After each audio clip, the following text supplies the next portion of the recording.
পৃথিবীর বুকে এমন একটা মন্দির আছে যেটাকে দেখতে যেন বিশাল এক পাথরের রথ। এই মন্দির অসাধারণ কারুকার্যে ভরা, কিন্তু আশ্চর্যের বিষয় হলো সেখানে আজ কোনো পুজো হয় না। এই রহস্যময় স্থাপনাটি হলো কোনারক সান টেম্পল। 1300 শতকে নরসিংহদেব সূর্যদেবকে উৎসর্গ করে এই মহাকাব্যিক মন্দিরের নির্মাণ করান। মন্দিরের 24টি বিশাল চাকা শুধু সৌন্দর্যের জন্য নয়, অনেকে মনে করেন এগুলো সূর্য ঘড়ির মতো সময় নির্দেশ করত।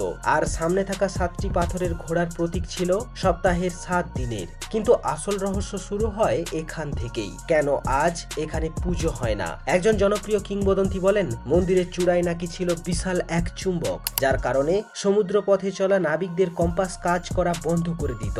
পরে পর্তুগিজ নাবিকরা সেই চুম্বক সরিয়ে ফেললে মন্দিরের মূল কাঠামো দুর্বল হয়ে পড়ে। তবে ইতিহাসবিদরা এই চুম্বকের গল্পের পক্ষে নির্ভরযোগ্য কোনো প্রমাণ পাননি। আরেকটি লোককথায় শোনা যায়, মাত্র 12 বছরের এক বালক ধর্মপদ নিজের অসাধারণ প্রতিভায় এই মন্দিরের নির্মাণ কাজ সম্পূর্ণ করেন। তারপর নিজেই আত্মত্যাগ করেন। কিন্তু এটিও একটি লোককাহিনী, ঐতিহাসিকভাবে নিশ্চিত নয়। বাস্তবে মনে করা হয় সময়ের ক্ষয়, প্রাকৃতিক দুর্যোগ এবং আক্রমণের কারণে মন্দিরের গর্ভগৃহ ধ্বংস হয়ে যায়, আর মূল দেবমূর্তি আর সেখানে নেই।